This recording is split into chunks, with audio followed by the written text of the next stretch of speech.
ಕುಂದಗೋಳ ತಾಲೂಕು ಪಂಚಮಸಾಲಿ ಘಟಕ. ನಾನು ಡಾಕ್ಟರ್ ಪ್ರಭುಗೌಡ ಸಂಕಾಗೋಡ್ಸನಿ.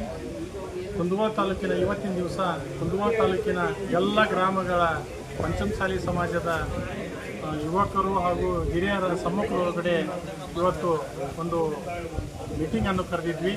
ಆ ಕರೆದಂಥ ಸಂದರ್ಭದೊಳಗಡೆ ಜಯ ಮೃತ್ಯುಂಜಯ ಮಹಾಸ್ವಾಮಿಗಳ ಉಚ್ಚಾಟನೆ ಮಾಡಿರುವ ಕುರಿತು ಚರ್ಚೆ ಕೈಗೊಂಡಾಗ ಎಲ್ಲ ತಾಲೂಕಿನ ಎಲ್ಲ ಗ್ರಾಮದ ಹಿರಿಯರ ಒಂದು ಆಶೆ ಏನಿತ್ತು ಅಂತಂದರೆ, ಈ ಕಾಶ್ಯಪ್ನವರು ನಡವಳಿಕೆ ಬಗ್ಗೆ ಒಂದು ಸಂಶಯಾಸ್ಪದವಾಗಿ ಒಂದು ಪ್ರಶ್ನೆ ಮಾಡಿದರು. ಏನಂತಂದರೆ, ಹಿಂದೆ ವಿಜಯಾನಂದ ಕಾಶ್ಯಪ್ನವರು ಒಂದು ಮಾತು ಹೇಳಿದರು, ಜಯ ಮೃತ್ಯುಂಜಯ ಮಹಾಸ್ವಾಮಿಗಳನ್ನು ಪಡೆದಂತಹ ಪಂಚಮಸಾಲಿ ಸಮಾಜದ ನಾವೆಲ್ಲರೂ ಕೂಡ ಧನ್ಯರು ಅಂತ ಹೇಳಿದರು.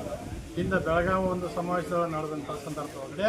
ಆದರೆ ಇವತ್ತು ಏನಂತ ಇದ್ದಾರೆ ಅಂತಂದರೆ, ಈ ಸ್ವಾಮೀಜಿಗಳನ್ನು ಮಾಡುವಂಥ ಒಂದು ಕಾರ್ಯನ ಬೇರೆ ಗೊತ್ತಾಗ್ತಾಯಿಲ್ಲ. ಇವ್ರನ್ನ ಉಚ್ಚಾಟನೆ ಮಾಡ್ತೀನಿ ಅಂತ ಹೇಳ್ತಾ ಇದ್ದಾನೆ. ಉಚ್ಚಾಟನೆ ಮಾಡ್ತಾ ಇದ್ದಾರೋ ಇವರು ಹುಚ್ಚಾಟ ಮಾಡ್ತಾ ಇದ್ದಾರೋ ಇದು ಕುಂದಗೋಳ ತಾಲೂಕಿನ ಪಂಚಮಸಾಲಿ ಘಟಕಕ್ಕೆ ಗೊತ್ತಾಗ್ತಾ ಇಲ್ಲ. ಆದರೆ ಉಚ್ಚಾಟನೆ ಮಾಡುವ ಶಕ್ತಿ ಇವರಿಗೆ ಯಾರೋ ಕಾಶ್ಯಪ್ನವ್ರಿಗೆ ಯಾರೂ ಕೊಟ್ಟಿಲ್ಲ. ಅದನ್ನು ನಾವು ಕೊಡೋದೂ ಇಲ್ಲ.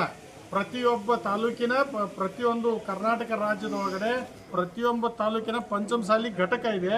ಆ ಘಟಕದ ನಿರ್ಧಾರ ತೆಗೆದುಕೊಂಡು ಇವರು ಉಚ್ಚಾಟನೆ ಮಾಡಬೇಕು. ಆದರೆ ಇವರು ತಮಗೆ ಏಕ ನಿರ್ಧಾರ, ರಾಜಕೀಯ ನಿರ್ಧಾರ, ಸ್ವಯಂ ಪ್ರೇರಿತ ನಿರ್ಧಾರ ಅಂತ ತೆಗೆದುಕೊಳ್ತಾ ಇದ್ದಾರಲ್ಲ, ಇದು ಸಂಪೂರ್ಣ ತಪ್ಪು ಅಂತೇಳಿ ಕುಂದಗೋಳ ತಾಲೂಕಿನ ಪಂಚಮಸಾಲಿ ಘಟಕ ಇದನ್ನು ಖಂಡಿಸ್ತದೆ.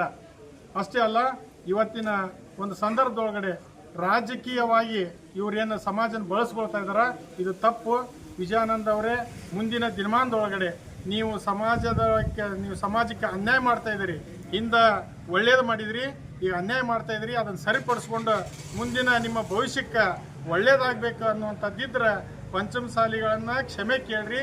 ಅಜ್ಜಾರನ್ನ ಉಚ್ಚಾಟನೆ ಮಾಡಿದ್ದು ತಪ್ಪು ಅಂತ ಹೇಳಿ ಅವ್ರನ್ನ ಮುಂದುವರಿಸ್ಕೊಂಡು ಹೋಗುವ ಶಕ್ತಿ ನಿಮಗೆ ಮುಂದುವರಿಸ್ರಿ ಅನ್ನುವಂಥ ಮಾತನ್ನು ಈ ವೇದಿಕೆ ಮುಖಾಂತರ ಹೇಳಲಿಕ್ಕೆ ಇಚ್ಛೆಪಡ್ತೀನಿ. ಡಾಕ್ಟರ್ ಪ್ರಭುಗೌಡ ಸಂಕಾಗೋಡ್ಸನಿ.